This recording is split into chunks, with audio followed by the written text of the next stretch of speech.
കഴിഞ്ഞ 10 വർഷമായി പ്രതിപക്ഷ സ്ഥാനത്തിരിക്കുന്ന കോൺഗ്രസിനെ സംബന്ധിച്ച് വരാൻ പോകുന്ന തദ്ദേശ സ്വയംഭരണ തെരഞ്ഞെടുപ്പും അത് കഴിഞ്ഞുള്ള നിയമസഭാ തെരഞ്ഞെടുപ്പും വളരെ നിർണായകമായ ഒന്നാണ്. തിരിച്ചുവരവിൻ്റെ പാതയിൽ ചലിച്ചുകൊണ്ടിരിക്കുന്ന കോൺഗ്രസിൻ്റെ ആദ്യ ചുവടുമാറ്റം KPCC അധ്യക്ഷനായിരുന്നു. കെ സുധാകരനെ മാറ്റി അവിടെ സണ്ണി ജോസഫിനെ പ്രതിഷ്ഠിക്കുന്നു.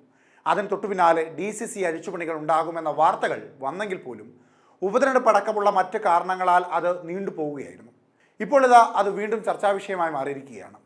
നിലവിൽ കഴിഞ്ഞ ഉപതെരഞ്ഞെടുപ്പിൽ എല്ലാം മിന്നുന്ന വിജയം കൈവരിച്ച കോൺഗ്രസിനെ സംബന്ധിച്ച് ജനങ്ങളിലും പ്രവർത്തകരിലും തികഞ്ഞ ആത്മവിശ്വാസം വളർത്താൻ സാധിച്ചിട്ടുണ്ട് കോൺഗ്രസിന്.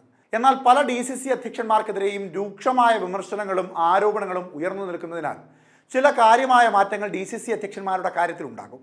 അതിൻ്റെ ഭാഗമായി KPCC DCC പുനഃസംഘടനാ ചർച്ചകൾ അന്തിമഘട്ടത്തിൽ എത്തിയിരിക്കുന്നു എന്ന സൂചനയാണ് പുറത്തുവരുന്നത്. KPCC അധ്യക്ഷൻ സണ്ണി ജോസഫ് നേതാക്കളുമായി ആശയവിനിമയം തുടരുകയാണ്. കഴിഞ്ഞ ദിവസം രാത്രി കേരളത്തിൻ്റെ ചുമതലയുള്ള AICC general secretary Deepa Das Munshi നേതാക്കളുമായി കൂടിക്കാഴ്ച നടത്തിയിരുന്നു. അധ്യക്ഷൻ സണ്ണി ജോസഫ്, പ്രതിപക്ഷ നേതാവ് VD Satheesan, working president KP Anilkumar, Ramesh Chennithala എന്നിവരുമായാണ് കൂടിക്കാഴ്ച നടന്നത്. പുനഃസംഘടന ഉണ്ടാകുമ്പോൾ DCC അധ്യക്ഷന്മാരിലാകും വലിയ മാറ്റമുണ്ടാകുക എന്ന സൂചനയാണ് പുറത്തുവരുന്നത്. 9 DCC പ്രസിഡന്റുമാരെ മാറ്റിയേക്കും. പ്രവർത്തന മികവ് പുലർത്തിയവരെ മാറ്റേണ്ടതില്ലെന്ന് തീരുമാനമുണ്ടായിരുന്നതിനാൽ 5 DCC പ്രസിഡന്റുമാർ തുടരും. കണ്ണൂർ, കോഴിക്കോട്, മലപ്പുറം, എറണാകുളം, തൃശൂർ എന്നിവിടങ്ങളിലെ പ്രസിഡന്റുമാരെ ആകും നിലനിർത്തുക. ബ്ലോക്ക് തലത്തിലെ പ്രവർത്തനം, ജില്ലാ കമ്മിറ്റി ഓഫീസ് നിർമ്മാണം എന്നിവയെല്ലാമാണ് കോഴിക്കോട് ജില്ലാ അധ്യക്ഷൻ K പ്രവീൺകുമാറിന് ഗുണമായത്. നിലമ്പൂർ ഉപതെരഞ്ഞെടുപ്പ് സമയത്ത് പക്വതയോടുകൂടി ഇടപെട്ടതാണ് മലപ്പുറം ജില്ലാ അധ്യക്ഷൻ VS ജോയിക്ക് ഗുണമായത്. യുവനേതാവ്, സമരങ്ങളിൽ മുൻപന്തിയിൽ നിൽക്കുന്നയാൾ എന്ന ഇമേജ് എറണാകുളം ജില്ലാ അധ്യക്ഷൻ മുഹമ്മദ് ഷിയാസിനുണ്ട്. അതുകൊണ്ട് തന്നെ ഷിയാസിനെ മാറ്റിയേക്കില്ല. തൃശ്ശൂരിൽ പുതിയ DCC അധ്യക്ഷൻ ചുമതലയേറ്റെടുത്ത് അധികമായിട്ടില്ല എന്നതിനാൽ അവിടെ മാറ്റമുണ്ടാകുവാനുള്ള സാധ്യതയില്ല. DCC പുനഃസംഘടനയിൽ ക്രൈസ്തവ പ്രാതിനിധ്യം ഉറപ്പാക്കണമെങ്കിൽ കോട്ടയം, ഇടുക്കി ജില്ലകളിൽ ക്രൈസ്തവ നേതാക്കൾക്ക് പദവി ഉറപ്പാക്കേണ്ടി വരും. നിലവിൽ 5 ക്രൈസ്തവ DCC പ്രസിഡന്റുമാർ ഉണ്ടായിരുന്നിടത്ത് പുതിയ പുനഃസംഘടനയിൽ പ്രാതിനിധ്യം കുറയുമെന്ന ആശങ്ക നിലനിൽക്കുകയാണ്. കഴിഞ്ഞ തവണ ഇടുക്കി, തൃശൂർ, മലപ്പുറം, കണ്ണൂർ, വയനാട് DCCകളിൽ ക്രൈസ്തവ നേതാക്കളായിരുന്നില്ല പ്രസിഡന്റുമാർ. പുതിയ സാഹചര്യത്തിൽ മലപ്പുറത്തും കണ്ണൂരിലും ഇത് മാറും. മലപ്പുറത്ത് VS ജോയി മാറി റിയാസ് മുക്കോളിയും, കണ്ണൂരിൽ മാർട്ടിൻ മാറി TO മോഹനനും പ്രസിഡന്റുമാരായേക്കുമെന്ന സൂചനയും പുറത്തു വരുന്നുണ്ട്. വയനാട് NC അപ്പച്ചൻ മാറി അവിടേക്ക് സംഷാദ് മരയ്ക്കാൻ, PD സജി എന്നിവർ പരിഗണനയിലുണ്ട്. അവിടെ TJ ഐസക്കിനും മുൻഗണനയുണ്ട്. വയനാട് ഐസക്കിന് അധ്യക്ഷ പദവി ലഭിച്ചില്ലെങ്കിൽ വീണ്ടും ക്രൈസ്തവ പ്രാതിനിധ്യം കുറയും. കോട്ടയത്ത് ഈഴവ മാറി ക്രൈസ്തവ പ്രാതിനിധ്യം ഏതാണ്ട് ഉറപ്പാണ്. ഇവിടെ ഫിൽസൺ മാത്യുവോ ബിജു പുന്നത്താനമോ പരിഗണിക്കപ്പെടും. ഇടുക്കിയിൽ CP മാത്യു മാറി ജോയി വെട്ടിക്കുഴിയോ ബിജോ മാണിയോ വന്നില്ലെങ്കിൽ വീണ്ടും ക്രൈസ്തവ പ്രാതിനിധ്യം കുറയും. ഇടുക്കിയിൽ I ഗ്രൂപ്പ് ശക്തമായി മുൻപോട്ട് വെച്ചിരിക്കുന്ന പേര് S അശോകൻ്റെതാണ്. എന്നാൽ ഇതിനോട് ജില്ലയിൽ ശക്തമായ എതിർപ്പുണ്ട്. പകരം ഇടുക്കിയിൽ ഈഴവ പരിഗണന നൽകാനാണ് തീരുമാനമെങ്കിൽ യുവനേതാവ് KS അരുൺ മാസ്റ്ററെ പരിഗണിക്കാമെന്ന അഭിപ്രായത്തിലാണ് മുൻതൂക്കം. ഇടുക്കിയിൽ ക്രൈസ്തവനെ മാറ്റിയാൽ പകരം പത്തനംതിട്ടയിൽ ജോർജ് മാമനെ പരിഗണിക്കേണ്ടി വരും. അവിടെ മറ്റു പല പരിഗണനകളുടെയും പേരിൽ പഴകുളം മധുവിൻ്റെ പേരിന് മുൻഗണനയുണ്ട്.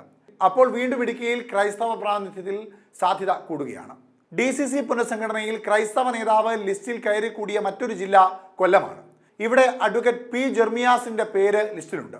പക്ഷേ ഇവിടെ സൂരജ് രവിക്കാണ് മുൻഗണന. അങ്ങനെ വന്നാൽ ക്രിസ്ത്യൻ പ്രാതിനിധ്യം തൃശ്ശൂർ, കോട്ടയം ജില്ലയിൽ ഒതുങ്ങും. പഴയ 5 ജില്ലകളില്ലെങ്കിലും 2 എണ്ണം കൂടി നൽകണമെങ്കിലും ഇടുക്കി, വയനാട് എന്നിവ കൂടി പരിഗണിക്കണം. അതിനാൽ തന്നെ കോട്ടയം, ഇടുക്കി ജില്ലകളിൽ ക്രൈസ്തവ പ്രാതിനിധ്യം കൊണ്ടുവരാൻ KPCC നിർബന്ധിതമാകും. നിലവിലെ സാഹചര്യത്തിൽ ക്രൈസ്തവ വോട്ടുകൾ ഉറപ്പിക്കണമെങ്കിൽ ജില്ലകളിൽ കൂടുതൽ നേതാക്കൾക്ക് പരിഗണന നൽകാൻ പാർട്ടി നിർബന്ധിതമാണ്. KPCC പ്രസിഡന്റ് ഈ വിഭാഗത്തിൽ നിന്നാണെന്നത് ചൂണ്ടിക്കാട്ടി ജില്ലകളിലെ പ്രാതിനിധ്യം കുറയ്ക്കാൻ ശ്രമിച്ചാലും അത് തിരിച്ചടിയാകും. മുഴുവൻ ജില്ലയിലെയും DCC അധ്യക്ഷന്മാരെ മാറ്റണമെന്ന ആവശ്യം സജീവമായി ഒരു ഭാഗത്തുണ്ടെങ്കിൽ പോലും പ്രധാനമായും പരിഗണിക്കുന്നത് 9 ജില്ലകളാണ്. 9 ജില്ലകളും അവിടുത്തെ സാധ്യതാ പട്ടികയും ഇങ്ങനെയാണ്. KPCC vice president, general secretary, treasurer, DCC അധ്യക്ഷന്മാർ എന്നിവരാണ് പ്രധാനമായി മാറുന്നത്. അതിലെ DCC അധ്യക്ഷന്മാരുടെ പട്ടിക ഇങ്ങനെയാണ്. തിരുവനന്തപുരം ജില്ലയിൽ ചെമ്പഴന്തി അനിൽ, മണക്കാട് സുരേഷ്, MJ ആനന്ദ്, T ശരത്ചന്ദ്ര പ്രസാദ് എന്നിവരെയാണ് പരിഗണിക്കുന്നത്. കൊല്ലം ജില്ലയിലേക്ക് വരുമ്പോൾ ജ്യോതികുമാർ ചാമക്കാല, ഏരൂർ സുഭാഷ്, MM നസീർ, സൂരജ് രവി, P ജെർമിനിയാസ് എന്നിവരുടെ പേരുകളാണ് പരിഗണിക്കുന്നതെങ്കിൽ പോലും ഇവിടെ ജ്യോതികുമാർ ചാമക്കാലയെ KPCC ട്രഷററായി പരിഗണിക്കുവാനുള്ള സാധ്യതയും തള്ളിക്കളയുവാൻ കഴിയുന്നതല്ല. ഇനി പത്തനംതിട്ട ജില്ലയിലേക്ക് വരുമ്പോൾ പടകുളം മധു, ജോർജ് മാമൻ കുണ്ടൂർ, അനീഷ് വരിക്കണ്ണാമല, എ സുരേഷ് കുമാർ എന്നിവരുടെ പേരുകൾ ശക്തമായ രീതിയിൽ പട്ടികയിലുണ്ട്. മറ്റൊന്ന് ആലപ്പുഴ ജില്ലയാണ്. ആലപ്പുഴ ജില്ലയിൽ KPCC ജനറൽ സെക്രട്ടറിയായ KP Sreekumar, KR Muraleedharan, B Baiju, AK Rajan എന്നിവരുടെ പേരുകളാണ് സജീവമായുള്ളത്. ഇതിൽ KP ശ്രീകുമാറിന്റെ പേര് കഴിഞ്ഞ തവണയും സാധ്യതാ പട്ടികയിൽ മുൻനിരയിൽ തന്നെ ഉണ്ടായിരുന്നു.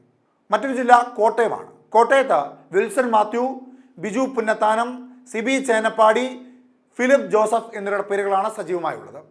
ഇടുക്കി ജില്ലയിലേക്ക് വരുമ്പോൾ അഡ്വക്കേറ്റ് S അശോകൻ, ജോയി വെട്ടിക്കുഴി, വിജോ മാണി എന്നിവരുടെ പേരുകൾക്ക് പ്രാധാന്യമേറെയാണ്. പാലക്കാട് ജില്ലയിൽ PV രാജേഷ്, സുമേഷ് അച്യുതൻ എന്നിവരുടെ പേരുകൾക്ക് പ്രാധാന്യമേറെയുണ്ട്. വയനാട് ജില്ലയിലേക്ക് വരുമ്പോൾ TJ ഐസക്, PD സജി എന്നിവരുടെ പേരുകൾക്കാണ് മുൻഗണന. കാസർഗോഡ് ജില്ലയിൽ K നീലകണ്ഠൻ, BM ജമാൽ എന്നിവരുടെ പേരുകൾക്ക് മുൻതൂക്കമുണ്ട്.